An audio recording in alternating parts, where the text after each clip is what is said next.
Warning, may contain taekwondo black belts, feeding ourselves, hunting sea worms, or peanuts. I am Woodstock. Jasmin, thank you so much for having me over here, man. It's a big deal. Yeah, it's a pleasure, and I think I'm going to enjoy this very much. I hope so. Yeah, and along the lines of what you just said about trusting people, just returned from Egypt like a week ago. I just talked to a guy from Egypt just 2 days ago in Albania. What are the odds? Awesome. Yeah. So basically what happened, like when you go to Egypt, people tell you like, watch out for scammers and watch out for people. Everybody's going to try to cheat you for something, to scam you for something. And, you go there. I don't really, I'm kind of person I learned about prejudices a long time ago. So I'm kind of trying to, so this is what I heard, but this is not going to determine my experience over there.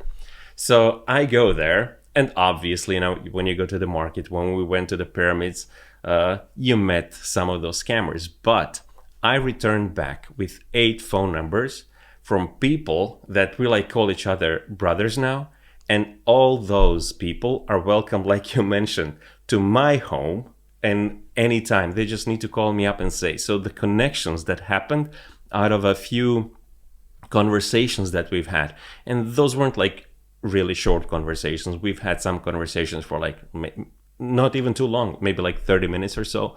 But the connections that happened, when we talk about things, you say things, you see tears in their eyes when they open up, man, these are such an awesome people. And I just loved it. My experience, everything, this was my first time in Egypt, and seeing all that, it was cool, new country and everything. But this is what I'm bringing back. So for me, this was the most amazing part of my trip. Those connections. I love that because it's beautiful. I've seen some amazing countryside, especially here in Croatia. Holy cow. You have a beautiful country, by the way. Yeah. But everywhere I've went, they've had some beautiful places. Even Bosnia had some amazingly beautiful places. They had some pretty war-torn, broken down spots out in the countryside. But in the cities, it was absolutely gorgeous. But what you said is exactly the truth for me, at least. Every time I go somewhere, it's not where I went, but it's these people that I've met. In fact, when I came back to do this Europe tour, some of the people I made sure to meet up with were people I met years ago. In fact, one guy I sat down with, which was one of the more interesting ones, and I actually just found a video of when it first happened. I got to send it over to you, Bijan. He was a bouncer in a club. And me and my wife had just drunk a bunch of beer at Oktoberfest, and we're stumbling through Munich, and we walk into this club, and he was this bouncer. He was dressed all in black, much bigger than me, large guy, big old beard, very scary looking. And you're not a small guy. And I'm not a small guy. Yeah. And I walk up to him, and I just smile and start talking, and to hear it from him, he's like, who is this drunk asshole coming up to me talking? But he's really nice, so I guess I'll talk to him. And years later, I end up getting invited over to his home, and we have a really good conversation. And so it just goes to show you that we can make enemies out of anyone, but why would you? And I think with very, very few exceptions, you don't have to. You can be the guy to, make the first move. What is it? The olive branch that we use for peace? Yeah. And it's always gonna, for me at least, there's very few exceptions where when I reach out first, they're not coming back in kind. And I wanted to make sure that when I traveled around, I got to know people and being able to show other people who were listening just that we're kind of all the same. And so if it came down to, if we ever got into a war with, say, we got Russia and Ukraine, when you start to know the actual people, you're like, wait, why are we doing this? What's the point? Is there really any reason behind putting our tax dollars towards making, bombs pretty much? So in that light, to get to know you a little bit better, you were telling me a little bit about some of the companies that you're running, and I really liked how you tied them all together into an overall well-being. Do you mind kind of repeating what you were telling me a little bit earlier about what you do? Oh yeah, I've been a corporate person my whole life, but then there was always something missing. And I guess I'm programmed or whatever, that's something that I have on the inside is just kind of to find, I just want to kind of like connect with people just like you're doing it, but maybe in a little bit of a different way, and always look for something to kind of like, okay, so one of the things that I want to do when I meet a person, when we separate, I want them to feel better than how they felt before they met me. So I want to make this contribution.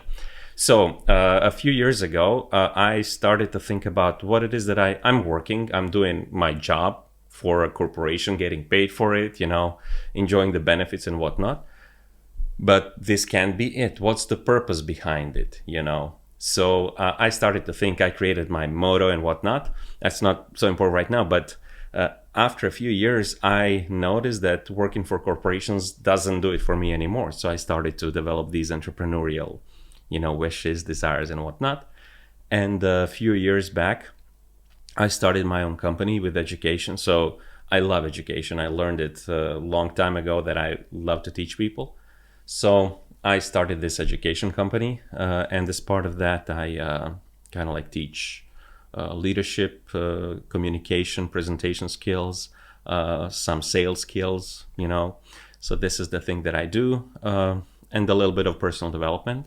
I mean, you can't learn leadership unless you do personal development as well.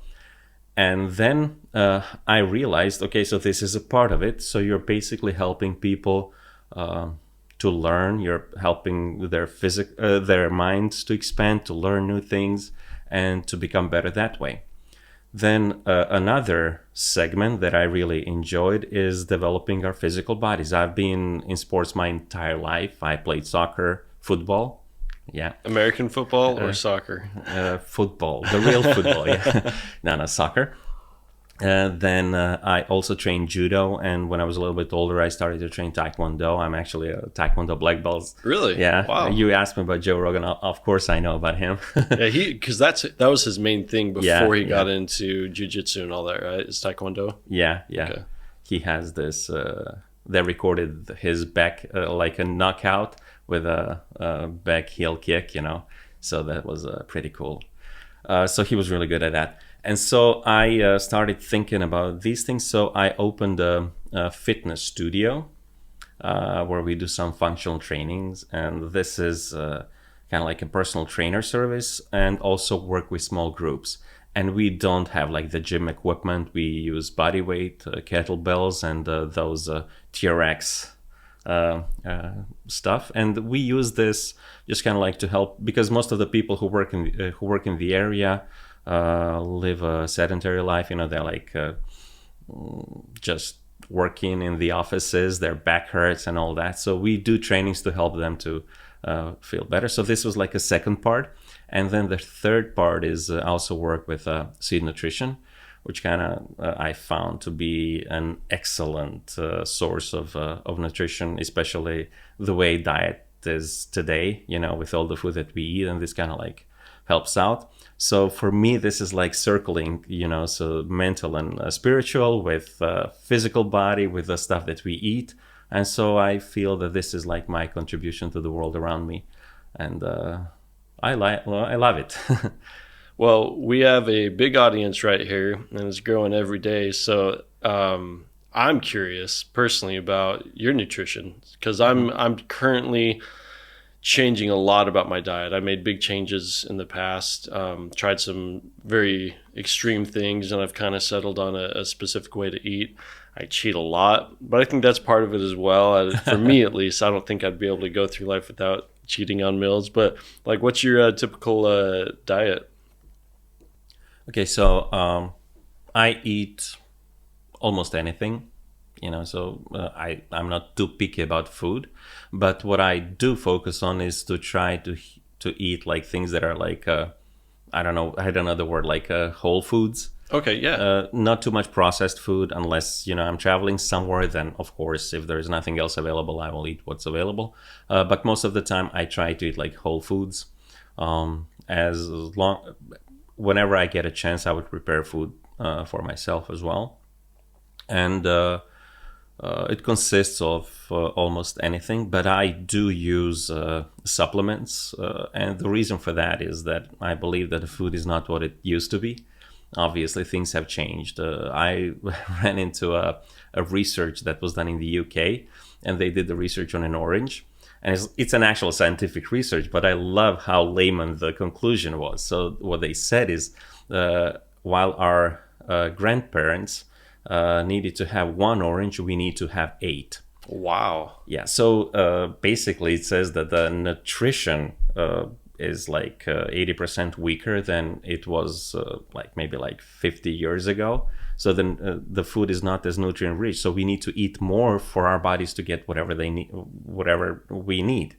You know, but then it brings other things. If you eat more, you insert more calories than you need to. You know, so there's so many obese people in the world today. And it's not their fault because we eat these foods and it's empty. It doesn't have like a true nutritional value. And we eat this food. And what happens is that we crave things. So you have a full stomach, but our cells are not fed. So what happens is that we crave things. So we eat just to like get these cravings done. And it just doesn't do. So I do use some supplements. My main source of supplements is seed nutrition because they are like nutrient dense. Like seed nutrition? Yeah. Okay. And this really helps.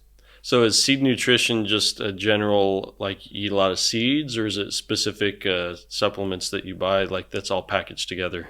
I do use some seeds. As I said, I like whole foods, but most of my seed nutrition comes from a product, and this makes things easier. You know, you need to go to the market to get the seed. You have to figure out if it's okay or not. How yeah, good because the there's a lot of seed is. seeds. I'm Yeah. like, how do I even start? Like, did you just find one? Like, did a friend recommend one, or like the one? I'm assuming it's just a packet and you like mix it in a drink, or how do you eat them? So what I eat right now is just like a done. It's like a monodose product. You just like open it, rip it, and eat it. Because I don't want my life to become focused around food. You know, for us to eat healthy, I would have to like spend hours and hours a day to prepare this, to find this, to go to the market.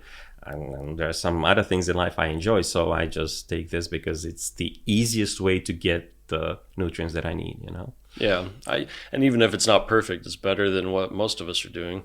Yeah, one of my friends, he's really into moringa, which is kind of like this plant that you can eat the root, the bark, the leaves, everything about it is edible. And apparently they claim that that plant has like 100% of all the nutrients that you need. And so I've been trying that out a bit. I actually left mine when I came over to Europe, so I haven't been using it these last few days, and not last few days, but last few weeks. And either it's I don't have that and I'm more tired, or I'm just running around Europe all day long and I'm more tired. But either way, I have felt a lack of, I don't know, energy and sharpness after like stop taking that nutrients. And I'm not trying to shill anything, but I did notice a difference at least. Yeah. So I definitely attest to nutrition being one of the most important things. I think that the more simple we keep it too, the better. And so not having a specific diet, like you said, I eat everything. It's just, I don't eat too much. And then I throw in some supplements to make sure I get the actual nutrients you need. I think it's as simple as that. Yeah, and it doesn't take too much time to do it once you figure out what works for you. And yeah, since you're missing your stuff, I think I have a few pouches of this here. So that'd be awesome. Yeah, when we're done, we'll feed your cells as well. Nice. My cells are so excited. And then right here, I'm holding up a glass of water. I think this is one of the least or most forgotten things when it comes to nutrition. Every time that, in fact, my brother said it well. He said to his son, anytime that you're feeling like down or depressed, or maybe you just don't know what to do and you can't think straight, drink a big glass of water, take a nap, and then decide. And I'm like, that is genius, because I can't remember what the numbers were, but I read a study saying that at least in America, a small percentage of people actually use water as their main source of liquid, which is crazy to me, because that's the king of the liquids. That's the hydro. And lots of people are just drinking, whether it's sodas or teas or things even that they may think are healthier, like a green tea. That's all good, but I don't know. There's just something about getting some nice clean H2O in your body. Yeah, and I. Oh, whoa. Oh, I thought you had a tattoo there for a second. Looks No, like you that had a wasn't little a grease. tattoo. Yeah, it's my bike back there. Yeah, so I must have caught my chain or something. But that's a cool setup. You have it to where it's an actual bicycle, but you have it like on a track. Yeah, it's winter time, and I didn't want to skip my bike sessions because of the weather. You know, when it snows and when it rains, and then cars. You know, so I just got this bike trainer, so I'm actually able to ride it indoors, which It's works. pretty clutch. Yeah. How often do you get on it? 2 to 3 times a week. I just started triathlon trainings like Oh, yeah? last year. Yeah, it was just like a thing I decided to do. I've done 2 races already, but after the first race, I just fell in love with it, you know. And then, I got a bike trainer. I'm preparing for a full distance this year, which at the moment, I can't imagine how I'm going to do it, you know, but it's a goal. I'll achieve it. So, I believe you will. You're not the first person. I think just a couple days ago, my good buddy Bob said, "Hey, I'm into triathlons now." So I guess it's a movement. I got to look into it. In fact, one guy was talking about the. Have you ever heard of? I guess they have it in the Olympics, but it's skiing. But it's called the run and gun. They do it in Texas, to where you get like a pistol and then like a assault rifle. You strap it on and then you run like a 5K and then you shoot and then you keep running. I don't think that would probably work out here in Croatia, would it? How are the gun laws in Croatia? I have no idea. I guess there's. Yeah. Oh, that probably says it right there. Yeah, I have no idea. One question that I've been asked, and I keep forgetting to ask people where I go. I have a good buddy. He's a real estate agent. He's a broker down in Texas, and he keeps asking me, "What's the real estate like in all these different countries?" To get like an average home we're in Zagreb right now, which is the capital, Croatia. Yes. So I imagine the real estate's a little bit more expensive here, but what's it cost to buy like a typical home in this area? Do you know? Well, I think the rates are now between 2,000 and 3,000 euros per square meter, which is like I don't know, if you want like a 3-bedroom apartment, it's kind of like something like this, you'd have to pay, I don't know, about $250,000 or something. Wow, so it is. Yeah, it's pretty much up there with the U.S. Well, depending on what part of the U.S.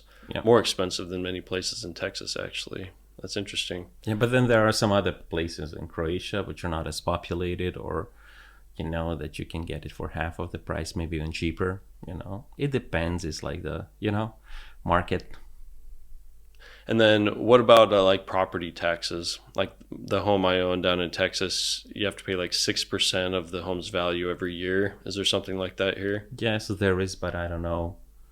I don't know what it is in Croatia. Can't recall. Yeah. And then in the U.S. right now, there's this big, kind of battle left and right about minimum wage. How they think that minimum wage should be able to give you a livable salary. I think right now in the U.S., the median income is like $30,000 to $40,000 a year, which is very difficult to live on in the U.S. because you have to pay for your own health care, you have to pay for insurance, you have to do all these different things. In Croatia, do you have universal health care, or do you have to buy your own insurance? We have a universal, it's like a national health care that you don't have to buy it personally. So basically every time you get a salary, it is automatically paid by your employer. So you don't get a choice in it. It just goes through, and everybody pays a percentage depending on their salary. So the higher the salary, the higher percentage you pay. And then if you just live on the street and don't have a job, you just get it for free? Yeah, unemployed people get it for free, but they still need to go to the bureau and get registered. If you don't get registered, you are not insured. But we don't really get that a lot, at least I think. Okay. And then what about like income tax? Do they tax your total income like they do in the US? So this is also done like monthly. So every time you get your salary paid out, the company pays your taxes. So the company pays your taxes, and then the company pays taxes on top of that as well. Do you know what that percentage is? Uh, yeah, it depends on again on the amount of salary. There's like this progressive thing. I don't know the exact amounts, but there's like you have to pay, I think, around maybe like 15% for the smaller salaries, and then it goes up to 25%, I think. Okay. Yeah, but then, like if, for example, let's say that somebody gets 20,000 kuna, which would be, let's say,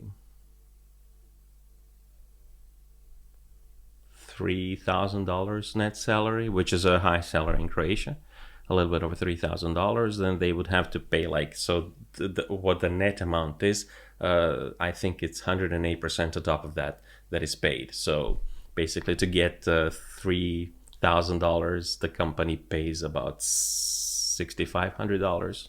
Wow. Yeah. That's so they pay 108% of On their top, total. yeah.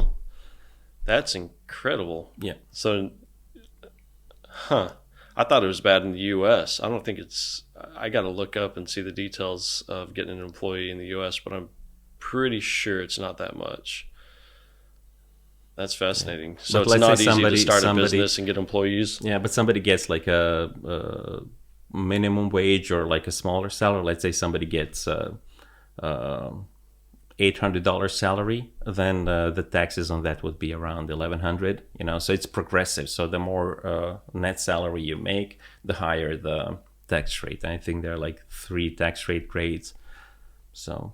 Yeah, I've always wondered why governments do that. You'd think you'd want to incentivize people to do small business and create businesses, but if you're taxing not only the employee, but then a very high rate on the employer, it seems like it would make people not want to start businesses. Yeah, well, there is there are some things that the government does, kind of like to entice. You can get like to start a business, you can get some money to start it off and all that, which is some of it is non-refundable, so you get the money and you use it. Obviously, there are some rules. Yeah, but the entrepreneurial kind of like incentives here are not that good. Yeah, not that great in the US either. Sometimes there's some things that come up that you can use, like you said, with government grants, but there definitely is I don't know, it seems like all of us can agree we don't want the rich to get richer and the poor to get poorer, but it doesn't seem like we actually have rules in place to allow that. Mm-hmm. It seems like there's always anyone who really breaks out and, is very successful in their life, they have to be like extraordinary and really they have to sacrifice everything else in their life just to be able to break out and, get to that next level. In the US, there's definitely a chance to do that. People claim you can do that more. Like where in Germany, I was talking to someone, they said you have pretty much all your basic needs met. That the food is subsidized, so it's a lot easier to just go to the grocery store and eat. Mm-hmm. Although the real estate was still very expensive, they did have rules to where you could lock in, your rental rates. So if you have a lease with someone, you can lock it in for a long period of time. Mm-hmm. They also have things, we already talked about universal health care, so you don't have to worry about that. School's free, so you don't have to save for your kids. It's very comfortable. You have this big safety net to where if something goes bad, it's really not that bad. Mm-hmm. But he said it was very difficult to really get to, break out and be very successful as an entrepreneur. And as he put it, in the US, you have a lot of freedom, but you also have a lot of freedom to suffer. Because if you're not really good at what you do, then you don't have nearly as many social safety nets. Although, I don't know, I guess if you go to the hospital in the US and if you don't have health insurance, they're still going to take care of you. Mm-hmm. So I guess, I don't know I guess we just call it something different, but it's really at the end of the day, you're going to get care. You might have a lot of debt though, if you're not a bum on the street and you actually care about your credit. That, I guess that's the thing that really gets you in the US. If you don't have good enough insurance or no insurance at all, and say you get cancer or something, $1 million, no one's going to be able to front up $1 million cash. You're kind of done. And it's not, I don't even think you can claim bankruptcy on medical bills either. So that's something that that's something I haven't, like I see it in the movies and I hear about the health insurance in the US. I've heard some positive experience with the people who pay it. There's like, for example, with some of my salaries, when I was thinking how much the company was paying for health insurance, for me it was like 2 or 3 times more than somebody would pay in the US for like dental or health insurance. It was like just crazy to see the amounts. But then again, I was a user of the US healthcare once. You know, I got like appendicitis when you were over in the States. When I was over there, and the service was just amazing. It was a mountain something hospital. Intermountain Healthcare. Yeah. I used to work for them. Really? Yeah. So it was just like the service, the service level was just amazing. You know, it was like a great experience. I came back and I was telling everybody, it cost a lot. I saw the bills and everything. Like obviously the insurance covered most of it, but still, it was like the level of service was just amazing. You know. So maybe like we just like to complain a lot, but really you get what you pay for at the end of the day, and it's whether you want to pay for it. Yeah, because that's what it takes to succeed in the U.S. You either have to live a very, very simple life and see all these people around you with a lot of cool stuff that you can't afford, or you just work your butt off and just sacrifice your personal time and family time and all your other time just to work. Exactly. And then you can afford all that. But I guess what I've noticed with a lot of people that I've spoken with, you're actually rare in the sense that I'm in Croatia and you're from Croatia. Because I've traveled to all these different countries, and it seems through, not by design, but lots of the people, they're all immigrants there. They're either, like I spoke to a woman, she was born in Russia, but then moved to the UK, but it's now in Vienna. I talked to a person in Albania who's American, and another person in Albania who's Egyptian.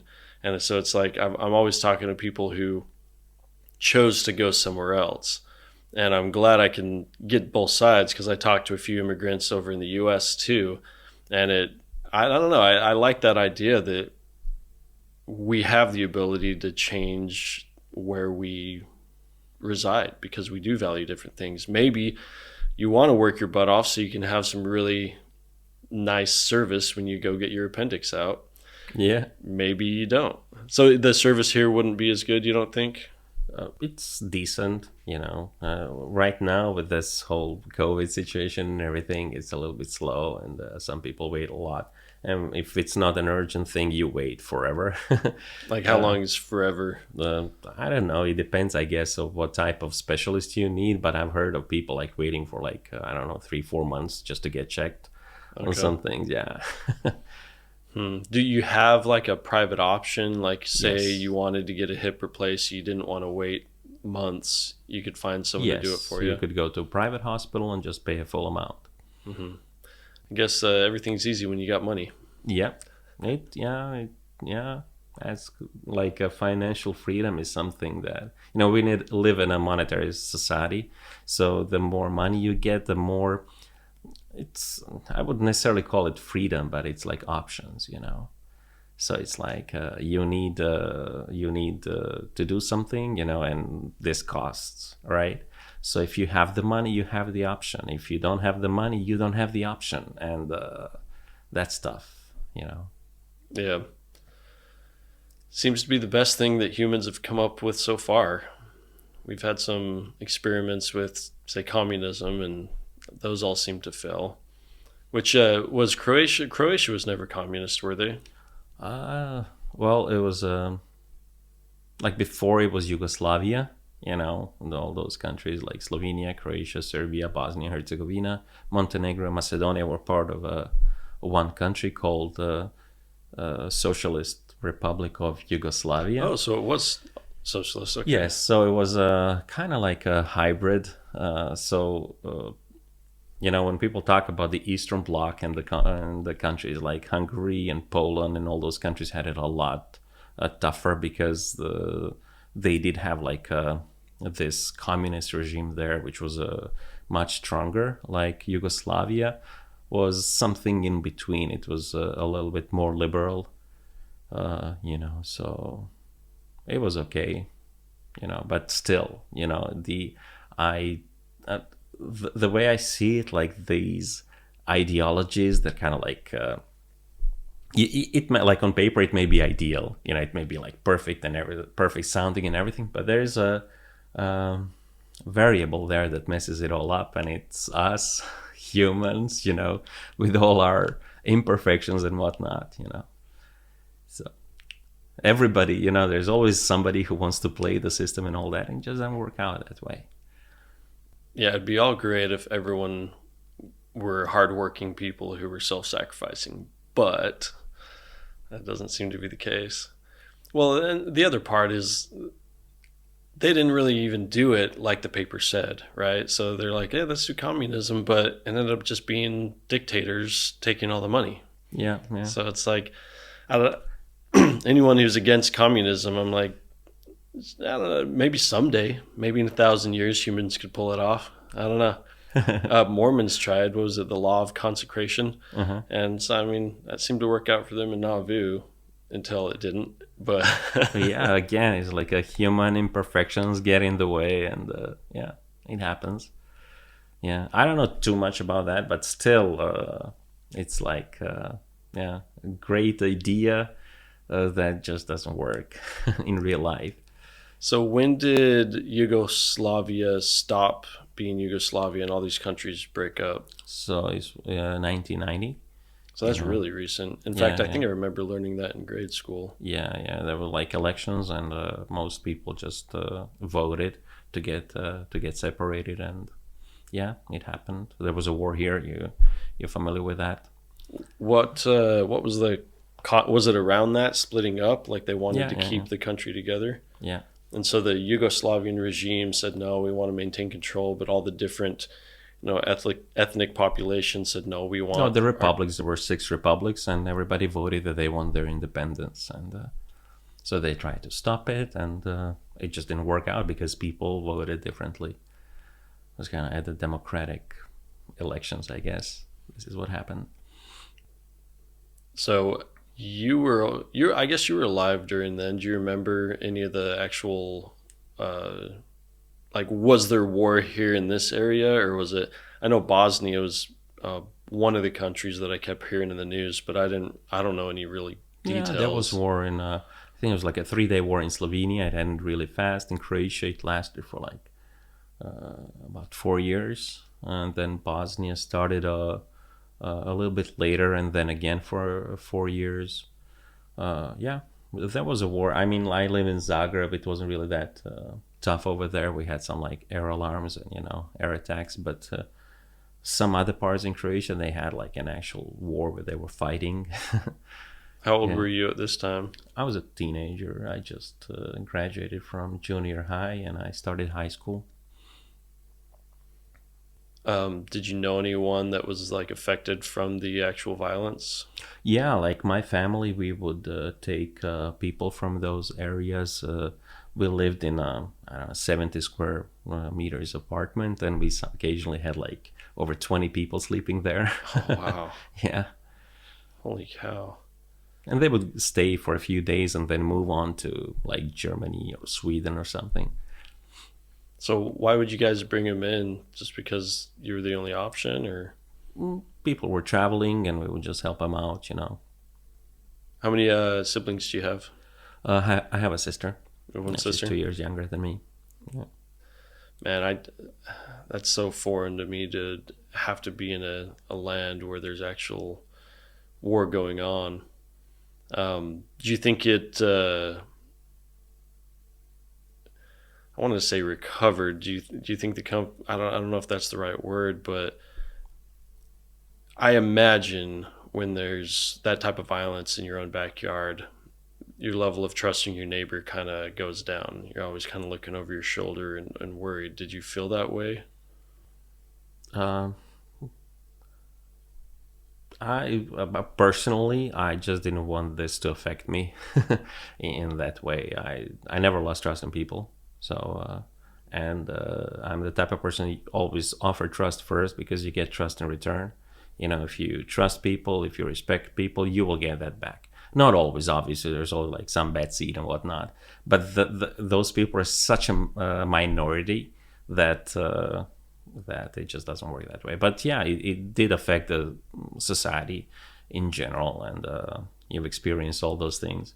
Uh, yeah, like I remember that those years were kind of tough uh, on people, on mental state of people. There's like a lot of people that are still suffering because of PTSD and all those things coming from that time. But and obviously there are still some tensions there, you know. And I guess the politics always get involved, and they're using all these like raw passions to stir things up and whatnot. And it's still going on, not as much as it used to, but it is still present.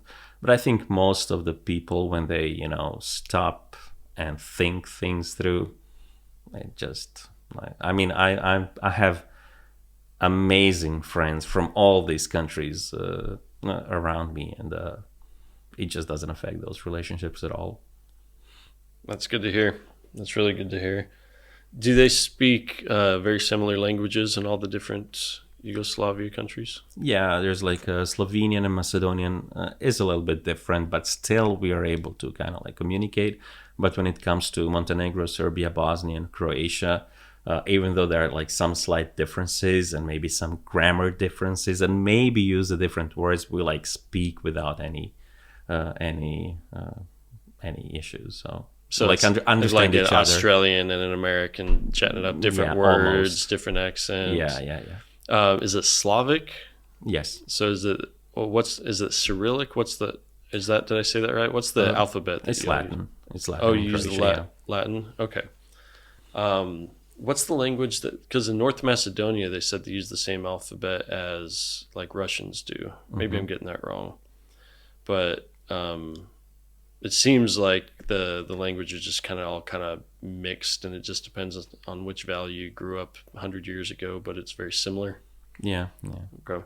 So in Serbian language is similar to Croatian. Macedonian, it is not as similar, even though there are like some similar words and whatnot. But for example, in Serbia and Macedonia, they would use a Cyrillic letter, while other countries would use a Latin letter. So like when I was in school in junior high, I was learning Latin and Cyrillic. Oh, really? Yeah, it was one country. So so speaking it's very similar, but you can write it in a different just use different alphabet. Yeah. Okay. Would you mind saying something in Croatian so people can hear what it sounds like? Hej, bok svima. Evo nešto malo na hrvatskom, samo da vas pozdravim. That sounds awesome. What'd you say? Just hi everybody. I'm just saying something in Croatian. There we go. Yeah. Nothing smart. It was just like the first thing that popped into my mind. So what are your like hobbies? Obviously you already talked about fitness and stuff. Is there any stuff that you enjoy doing that to relax, whether it's books, movies? What are you into? I like I like hiking. So this is something that I like to do. It's really difficult for me to separate kind of like a physical activity from relaxing, you know, because my job that deals more with teaching, education, preparing those things, sitting and whatnot. So I don't get physically that tired, you know. So for me to relax is just kind of like go out and do something. So for me is like do a 2-hour run. That's relaxing, you know. I wish that was relaxing to me. I just get so bored when I run. I just got to get over it. I got to rewire my brain to where I enjoy just, you know, going on jogs. I love hiking, but where I'm from in Texas, there's really not really anywhere to hike. It's just kind of everyone owns the land. It's all private, and so you can walk on a road with a bunch of trucks driving by, but it's not very enjoyable. So I need to figure out some way to get a little bit more active. It's been nice being here in Europe, especially because, I mean, I'll have to show everyone my backpack that has all the equipment. I don't know how many pounds it is, but I'm lugging that around. And then because the parking's not great, this here was really easy because I could just park right down the road. But some places I'd be hiking 20 minutes just to get where I'm going because there's literally no parking. Like in Albania, it's just a madhouse driving. Have you ever driven down in Albania? No, I haven't been to Albania yet, so It's a cool place. Very cool people. Similar, like you were saying, like everywhere that I've gone, maybe I've just been lucky, or maybe I've just been putting out positive energy because everything that I've gotten back has been super positive. Every time someone comes up to me and I'm like, uh-oh, what's going on here? They end up being like extra helpful, like more helpful than probably I would have been in their same shoes. Like I had parked in this spot and I wasn't sure whether I should park there. And so you kind of worry about it. And these two guys came up to me and they started talking to me, but it was in Albanian. I had no idea what they were saying. Apparently I passed for Albanian just by my looks, but, and I said, I'm sorry, I'm a stupid guy. I just speak English. They're like, oh, English, American. I'm like, yeah. And so all of a sudden they're like, well, they were trying to explain to me that if I parked there, I might get a ticket. But if I just wrote my phone number and put it in the window, that if someone came, they'd call me and they'd make sure I could come move my car. I'm like, oh, so instead of you coming to rob me, you're actually being very kind and helping me out. Yeah. And that seems to be like every experience I've had. Like when I went to New York City, you think like, get out of here. Everyone yelling at each other. And I got stuck behind a guy for like 5 minutes. And I'm like, hey, what's going on here? He eventually gets out of his car and starts walking back towards me. And I'm like, oh, no, it's going to start. This is it. This is New York. This is them going to yell at me. And this is what you would see in a movie, right? Yes, exactly. Yeah. And I roll down the window and he apologizes. He's like, I'm so sorry. I have to do this. And I was very pleasantly surprised. So without exception, like I really do believe I have been lucky in a lot of things, but while traveling, all through the US, all through Europe so far, it's just been like too positive. It's just like almost sickeningly positive. I'm like, it's all boring. Everyone's too nice. So you think about all the terrible stuff that's actually happening, like the mobilization of Russia and Ukraine, and you're like, if you take what we've just discussed here and put it into every location, which I believe is true, the people, me and you, we don't want to do any of that crap. We don't care who we pay taxes to. It's these jerks up above that for some reason or another are just conjuring up excuses to come and mess with our lives. And we have to pay like a crap load of taxes to these guys to quote unquote protect us, yet they're the ones that are making it unsafe. It's like, I don't get it. Yeah. I see what you're getting at. Yeah. True. C'est la vie. Yeah. I mean, there's like, I don't think that everybody up there is like so bad and just like doing all these things. But maybe there's like, there's always a group of people that are bored, and it's like, this is too nice, this is too boring, let's do something. And then they mess things up for everybody just because they are bored. Just watch the world burn. I don't know what the answer is, but I think it's really us removing the fear from each other. Like so many policies that we have in the world right now are to protect us from the bad guy. And I'm hoping that over generations of people doing exactly what we're doing right now, we start to realize there is no bad guy. Like we're the bad guy. Like the bad guy's inside me and I just need to overcome him. And it's not some scary person over in China or Russia. And it may be an ideology, like you were saying, that may seem very good on, face value. And as you try to pursue that ideology without looking around you, it can probably lead you down a dark path. And I think that's what lots of these governments have kind of shown us over the years, that we really just need to admit that we're wrong and start talking to people and just go on more hikes. Yeah, and I think that there is something we can do. I mean, it's not, it might not be like a huge thing, but just like if you an individual living as part of this society, just like do a little bit of good, and if you are a force for good in this world, you're already doing your part. So, and I think what you're doing here with this podcast and everything, I think this is a way to do it, like bringing people together, helping the world, seeing that, when it comes down to like the essence, we all have like similar desires, similar things. We want to take care of ourselves, our families, people that we care about and love, and this goes back to that. Like I was talking to these guys back in Egypt, and I would ask them about, so what do you do when you're not working and whatnot? And I go home, I spend time with my family, we do this and that. And then they share some of the things like, I'm doing exactly the same thing on the opposite side of the world. So this is how it goes. Like I lived in the UK for a while, same thing there. I spent some time in Netherlands and in Sweden. Also, same thing happened there. Spent time in Germany. Also, when I was in the US, same thing. When you talk about people, what do you like? What do you do? We'll talk about similar things. So yeah, it's a shame that bad things happen, but I would still say that a lot of us, like those bad things, are just like. Kind of like small contrasts in our lives when you compare like to what's happening most of the time.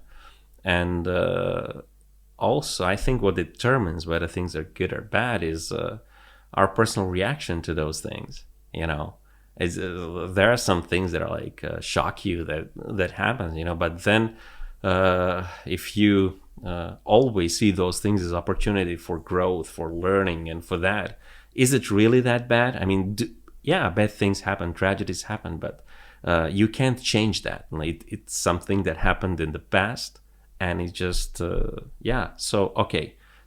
I can't change that. What now?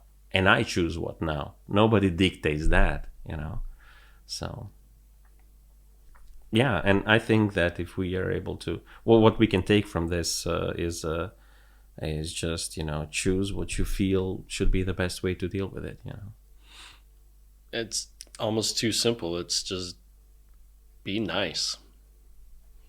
Yeah. And then that's it. I started a whole entire podcast just to say be nice. It's like be kind to people.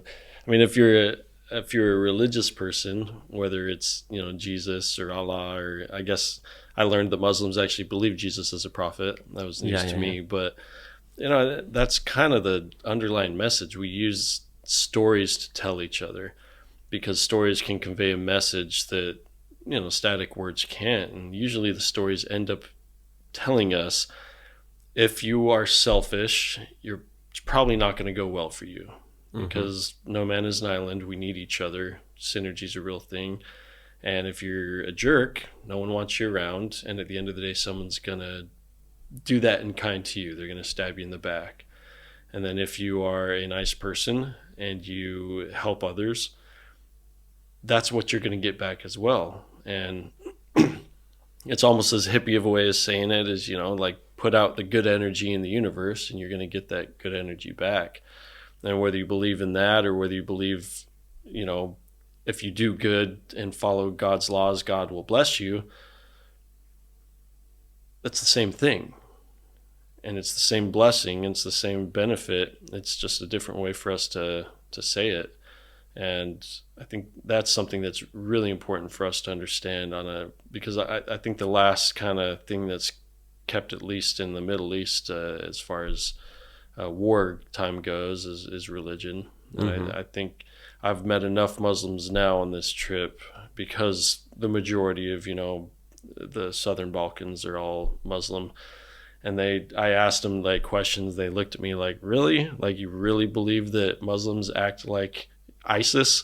I'm like, well, I don't now. Like, I had no experience with them at all. And it very quickly dawned on me that they're literally just like Christians, meaning they don't go to church and they drink and they're just fun people. They like to talk, they like to have a good time. And there's some that are very strict with their religion, like there are some who are very strict with the Christian religion. And but other than that, we're just people. Yeah, and most of actually every true religious person doesn't condone those negativities that are happening, like terrorism and things like this. I wasn't born in Croatia. I was born in Yugoslavia, right? I was born in Bosnia, and I didn't end up in Croatia by choice because I was 3. My parents moved here, and this is where I grew up. And I also have like a Muslim background through my family and all those things. And so like when I go and visit my family in Bosnia and everything, just like they're Muslim. And when I talk with them and we share things, like obviously they're like horrified about things that are happening, so. Which that's kind of how I know you. So my brother-in-law did a mission in Croatia. What year was that? Oh, wow. This was 1995? Whole lifetime ago. Yeah, 1995. 1995. Yeah. And so I've talked a lot on the show about how I used to be a missionary down in Brazil. And although I don't practice Mormonism anymore, I still think it's a beautiful religion, like all these other religions that we're talking about. And talking about nice, it's like they're all so nice. Like the nicest people you meet, it's like. What was your experience meeting Garrett? Do you remember the first time you came across him? Yeah, he said he was afraid when I opened the door. It was him and Jared, another guy. They knocked on my door, and I thought they were Jehovah's Witnesses, and then I opened the door, and I had a black eye because, as I mentioned, I trained taekwondo, and I just returned from a competition, and there was a legal punch that happened. Like in taekwondo, you're not supposed to punch in the face, and somebody was losing to me, and just like tried to cheap shot. Yeah, cheap shot. Yeah, so I had a black eye. I won. Nice. Yeah, but I had a black eye, so I opened the door and they see me, and they lived in this part of a town which is like kind of like known for the tough guys, and so they're like, oh, there's this tough guy with a black eye opening the door, and I just yelled at my mom, there's like some guys who want to talk about religion, and she used to let people in, so I was like, I'm too busy, you just talk to them, and okay, I will, and I let him in, and that's how I got to know Garrett, and yeah, we spent a lot of time back then, and every time I go to the US, if I'm in Utah, I reach to him, and he actually shared his home with me. Spent a few nights in his home when I was in Utah in St. George, so that was fun. No, you nailed it. Mormons are nice. They are overly nice. Super nice. There's bad eggs like the rest of them, but I can't talk bad about Mormonism. I know a lot of people that they have a hard time just because Mormons do have their ideologies, and like we talked about, if you have a very set ideology and are unwilling to waver from that, you are going to hurt some feelings. But obviously, yeah. At the end of the day, they're the kind of people that will help you on the side of the road, and they'll give you their all. Did it change your life quite a bit joining the church? Yeah, it was that was a complete life changer. I spent 2 years in England also doing a mission. Oh yeah? Yeah, cool. So that's where I actually discovered my passion for teaching, and ever since then I just taught everywhere I could. Even my first job when I got home, I was for an internet company. And every time something new would happen, so they would say, hey, does anybody want to do this? I would raise my arm and I would say, yeah, I want to do this. So I would learn it and teach everybody else. So I imagine when Garrett came knocking on your door, you didn't speak English this well. I spoke English. Yeah, obviously it improved, but we had no issue communicating. English came naturally to me, TV and all that. I had an excellent teacher in my junior high. The first 3 years I struggled a little bit, but then in my 7th grade, so the junior high goes from 1st to 8th grade. In 7th grade, I got this teacher, and she was amazing. She was like really strict and tough, like when you see her, like you're just afraid. But for the first semester, she would only taught us grammar, so it's like we had to learn everything by heart. It's like completely everything by heart, and it made no sense, but we studied and studied and studied for the grade, right? And then second semester, it all started to make sense because then we used it like in practice. And I remember finishing my junior high, going to high school, and I just breezed through high school with my English. I just didn't learn anything there because my English in those 2 years became so strong that like through high school, I remember a teacher would like first semester again, I would take tests and go to the like oral exam and everything. And then second semester and all the way through high school, I had the same teacher. So I would do the written tests, but then every oral exam, she would just give me an A plus because she knew it was going to be an A plus.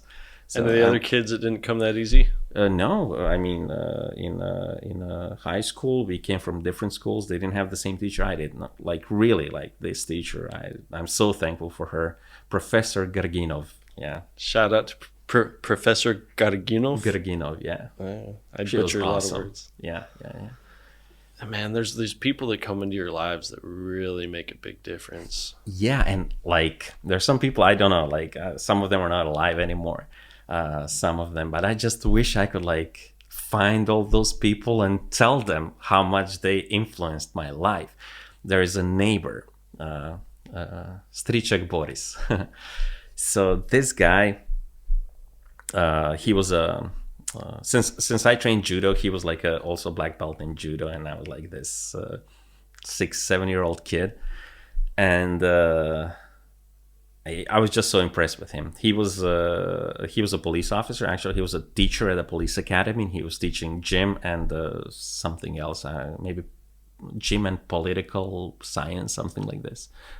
Yeah, like not going together, but yeah, this is something that he taught, and so he marked my childhood like so strongly, like the effect that he had. So he would always bring this cool stuff. We had like a basketball there.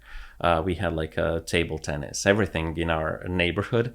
And my friends and me from this neighborhood, we always excelled in sports not because we were better or more talented than anybody else, but we had this guy who was like teaching us, but he was also teaching us other things, not just about sports, but about some of the values, hard work, and all that.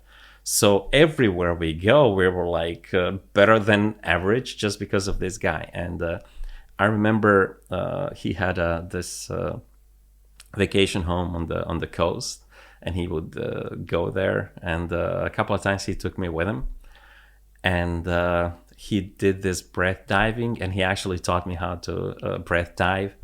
He was catching these worms, like sea worms that are like a meter and a half long. Holy cow. Yeah, they're like this just thing, catch him but with they're his like, hand? no, actually there is a way to do it. Yeah, so interested? Yeah. Okay, so there's like first, why he would do it? They're like a really good bait, because once you cut them in chunks, each chunk continues to live on its own and is able to develop into a new worm. So fish love the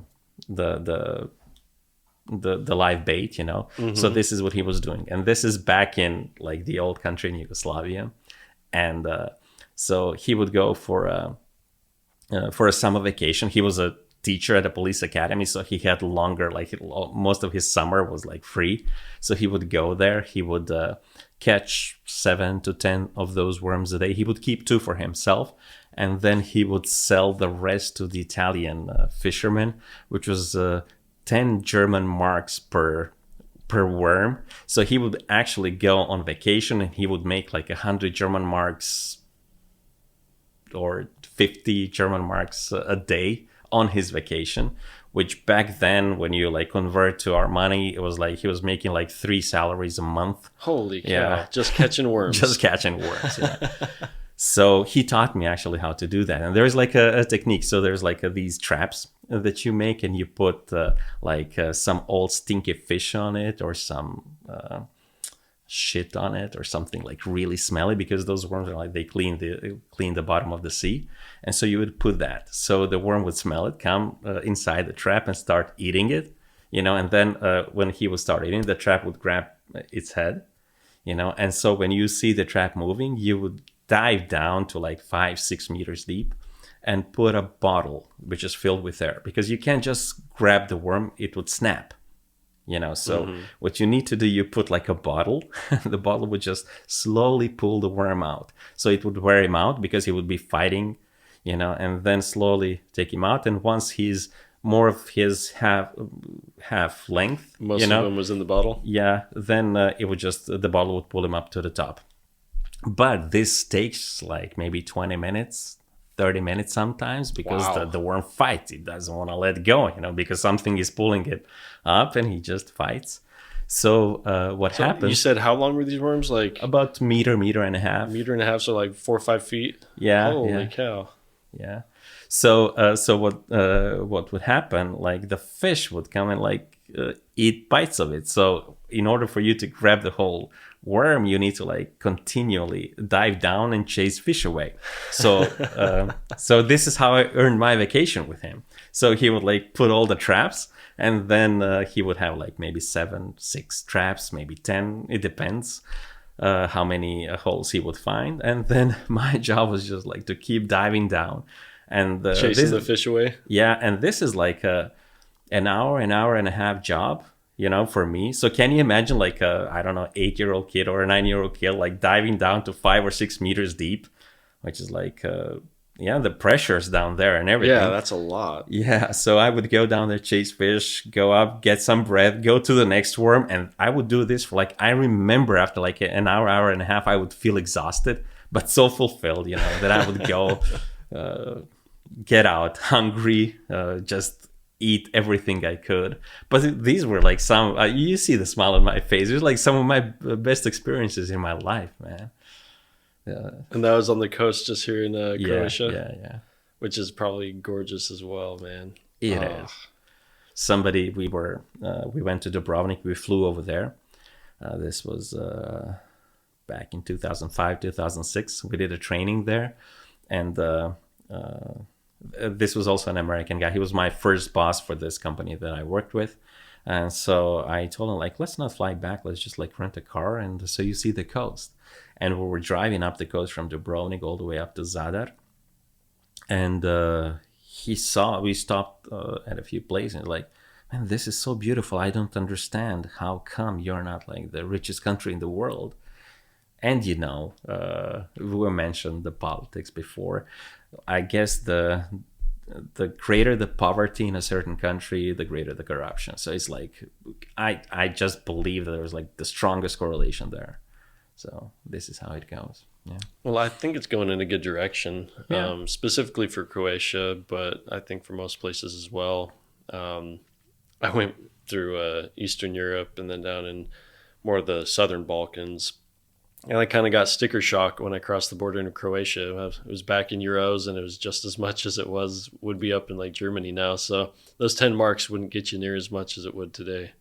Yeah. No. I mean, the inflation did a thing, but yeah. So you guys seem to be doing really well. Everything seems to be very clean and well thought out as far as like the cities put together. The highways were great here. They had this big long toll road that unfortunately, to save a few hours, I didn't go along the coast. And I kind of regret it now, but this is the tail end of my trip. And I'll be honest, I'm just ready to get home. It's a lot of driving. So this is an open invitation. When you get back, you have like you have a tour guide in me. Yes, you have a place to stay, and you have a tour guide in me. So fantastic. Yeah, I definitely made this very business oriented this whole trip. Partly because I just feel guilty not having my wife with me. She's my better half, and I hate like seeing amazing cool stuff and then thinking like, oh, she can't see this. And so I'm like, I'm just going to rush through this. I'm going to take notes, find the best places to go back, meet the cool people so I can have some awesome tour guides when I come. And, but man, this is exactly how I expected it this whole trip, but not at all at the same time. Like I did have a little bit of like apprehension. When I think Eastern Europe and Balkans, I think Bosnia. Back when I learned as a kid, being really war torn, and then you think Eastern Europe, like the communist blocs, and how everything's just like dirty and people are like just barely scraping by. I knew it wasn't going to be like that because actually, it was never like that here, you know. So yeah, that's the problem with media, man. I mean, there's this huge country, but if you're a journalist trying to make it and you're young and you want to get that front page, you can take a picture of a nice tree, or you can take a picture of this house that's completely blown up, even though it's just, you know, a small percentage of what that country is. And so I can't blame them. You know, that's just kind of the world we live in. We all want to be successful. And unfortunately, right now, as humans, we love staring at tire fires. We love staring at the stuff that is bad for some reason. yeah, We're all guilty of it. I click on the headline that's like, wait, are you insane? Like, I cannot believe that happened. Like, what was it? I've talked a lot about like psychedelics on this show. And so some people who listen to the show, they'll send me links to stuff. And one of them that was sent to me was Mike Tyson dies from using psychedelics. And I'm like, what? That's impossible. A, Mike Tyson knows what he's doing. B, I don't think psychedelics can really kill you. And I got to know what's going on. So I click on this thing, and right off the bat, I see it's just this blatant, not lie technically of a headline, but he said, I took psychedelics and it's as if I died because it was like a near-death experience. I'm like, come on. So that's such a clickbait. Yeah, but I clicked on it. And so if your job is to get people to click, I guess I can't blame you for using a very shady way to do it. But I don't know if there's a way for us to like train ourselves to do better. Like I just stopped looking. I had this like app on my phone. It was the Apple News app. And I tend to kind of trust Apple a little bit. They're a little bit more, you know, protect the user's rights a little bit more than some, but still not great. And so I'd click on the news app and I'd start reading headlines. And then I'm like, holy crap, that's crazy. And then I'd read the full article, and then I'd read another article that kind of has a little counterbalance, and I'd realize that I just wasted 20 minutes of my life because it was just some dude's opinion, and just because he had a really good headline, it made it to the top of the feed. And I'm like, I've changed my way, kind of like we have to change how we eat. I think right now in the world, we really need to teach each other how to ingest media, because that's such a huge part of our lives. I mean, we have this magical device, this thing called an iPhone or Samsung, whatever it is, the smartphones that we have. I mean, imagine taking this back into the 80s.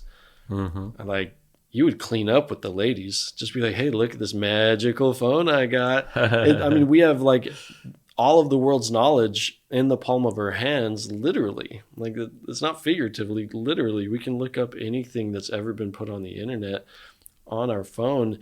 And we're finding right now that quantity is not always great. The quality is really lacking, and it's our ability to ingest it differently. Yeah, I like how you paralleled it to food. Yeah, like we're digesting all this media stuff, and we really need to learn how to use it and what to digest out of it. And one of the titles create so many problems because a lot of people just read titles.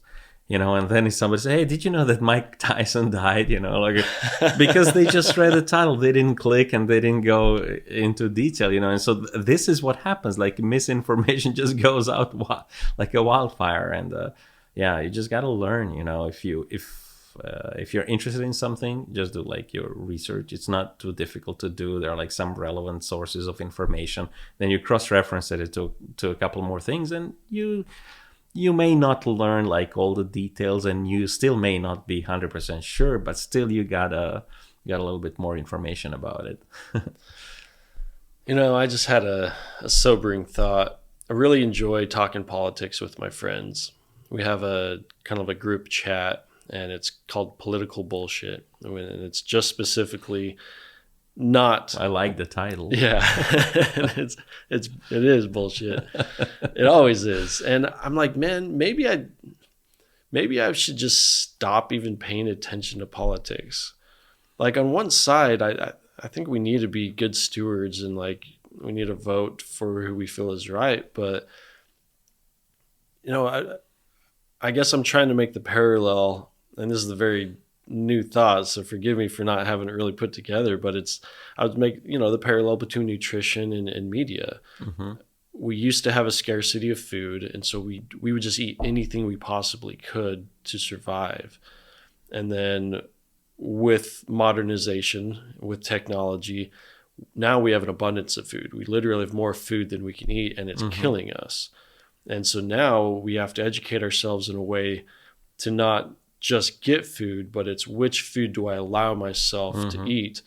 And another parallel is you have labeling, you have marketing on these foods. And so you have these Doritos that have this cool package. I'm drawn to that. That's the headline. That's the clickbait. And then there's stuff that's addictive too, like sugars and vegetable oils. Doritos is my thing. I could literally sit there with the family-sized bag, watch a movie, and eat the whole entire bag. But I don't allow myself because I know the consequence of that. And I don't think we're to the point with media where we have as good of an answer other than just cutting it out. And like food, that doesn't work either. Mm-hmm. But I'm hoping that, with nutrition right now, we're finding that there's a lot of nuance. Right? Like some people can't eat gluten. Some people can't have a drop of alcohol or else they're addicted. Some people, they can drink a bottle a day and they're fine. Well, that's an exaggeration, but and then I think with media, maybe it's the same thing. There's certain things that we just need to learn that we cannot handle, and we need to, like the Mormons say, moderation in all things. Yeah, I like, and when it comes to media, it's what I did. I don't have TV anymore. I mean, there's like a machine here, but it's not connected. Then, like when I listen to radio, as soon as they start talking, I just switch to another channel because I want to be able to choose what I'm hearing and reading. So if I'm interested in a topic, then I go and I do, like I use computer and a phone, and I just go directly to the source, and whatever there is, if it resonates with me, I try to find the opposite opinion, and if it doesn't resonate with me, I try to find how it could, so I try. I'm fighting the biasness of things, of my personal beliefs and what somebody else is saying and all those things. And it's like one of the things that this might be a scary thought is like, but do we even have our own opinion about anything? Do we have an opinion? Yeah, we think we do, but it was influenced by this and that, and programmed this way or the other way. It's just like, it's really tough out there. That's a great point, man. None of us have our own unique opinions. Everything we have, was it Newton that said we're standing on the shoulders of giants? Everything that we have today were built up on some other genius that came before us. That's why I think, like, if we really did have like a mass extinction event where only like a few 100,000 people survived, I mean, we'd probably go back into the Stone Age real quick, because I don't know how to make plastic. I don't know how to dig up iron ore and smelt it. I gotta start working on that. Learn some of the basic skills, right? Yeah. What if I'm one of the last few thousand people? How would the world be after it? No, it probably wouldn't. I just barely learned how to like clean an animal. Mm-hmm. I'd never hunted growing up, and I always thought, like, although I don't think we're going to go back to that age where we have to find our own food, I'd like to at least be able to. Mm-hmm. I'm confident I could kill an animal if I had a gun. Like I shoot, like, ever since I was a kid. I got like a rifle merit badge as a scout. Like I'm a good shot, but I've never had any experience like cleaning an animal. I don't think most people have. And so I had a good friend of mine invite me on a hunt that he got, and we tracked down the animal, and I watched him, how to, cut it up, take all the guts out and everything.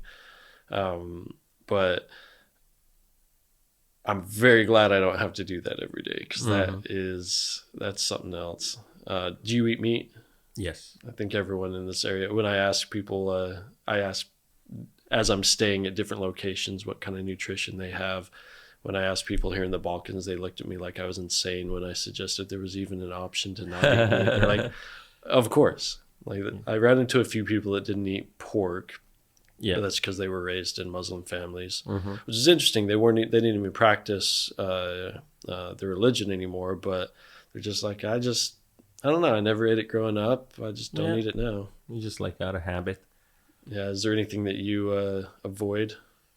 That I avoid? Yeah, I don't drink coffee, alcohol, and that type of stuff.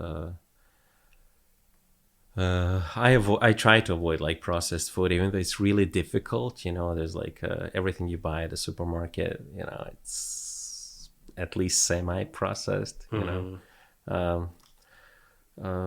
Other than that, I don't eat salmon, but not because I don't think it's good, just because like there's like a note of smell that kind of like doesn't suit me. Yeah, there's like a couple of foods that I don't eat because I don't like, but I eat most of it. You know, I try not to eat too much meat. Maybe like I eat like 3 times a week, maybe sometimes 4. I had a vegetarian phase, not because of any belief system or anything, but because I watched the movie The Game Changer, the movie, and I was in one of the self-isolation thing during COVID. So just wanted to try it out. So I bought a bunch of food and I ate a lot of burritos during that time. And I remember my sister asked me, so how much weight did you lose? Like, I gained. Like, how can you gain weight eating like vegetarian food? Like, yeah, I was trying it out and there was a lot of it. Eating a lot of carbs. That kind of makes sense.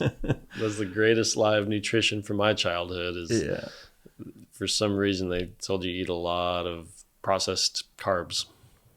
Go figure. Yeah. So, yeah, but I made it all here, all on my own, and I liked it. You know, I think I could live on it. I think I could. I don't know. The talk right now is the sustainability. Like, not everyone can eat like a first world country. Like, if the rest of the world ate like we do here, it wouldn't be sustainable. Like, just the amount of meat. And if, you know, things eventually, not in our lifetime, I don't think, but eventually it's going to get to the point where other countries are going to at least have unless we continue to have war, which I think, or I hope we're past that, then all these other countries that are third world are going to start having the finances to be able to eat a little bit better. And then it's the question of, all right, what do we do now? Like, do we pick and choose which locations get meat? Because just the amount of land. Yeah, but is meat better? You know, I think that is meat better? It tastes better, at least in my opinion. Yeah. No. Some people claim, like, some people are like on the carnivore diet and they claim that you can be incredibly healthy. In fact, there's some people that have like autoimmune diseases that are apparently going just strictly carnivore, no fruits or vegetables or anything helps them with that disease. And so I guess we already talked about how everyone's different. I think that's what it comes down to. We're going to be able to, soon we're going to be able to take tests on our genetics and be able to just figure out exactly what to eat every day. Yeah, it's figuring out what works best for you. You know, the problem is that a lot of time we eat what's more convenient than what we should be eating. And I think all of us have had this experience. You know, like you eat some sort of food, you love it, it tastes good and everything, but you always have some issues with it, with digestion, or you feel like bloated or whatever. And then there are some foods that you might not like, but when you eat it, you feel really good after that, you know. So choose wisely and yeah. Well, for time constraints, we'll end it there. I know you have an appointment coming up, but Jasmin, thank you so much for inviting me into your home and talking. I had a great conversation. I really hope to come back and visit again. Yeah, I'd love to have you back here. Yeah. All right. Well, thanks, Jasmin. Thanks, everybody. I am Woodstock.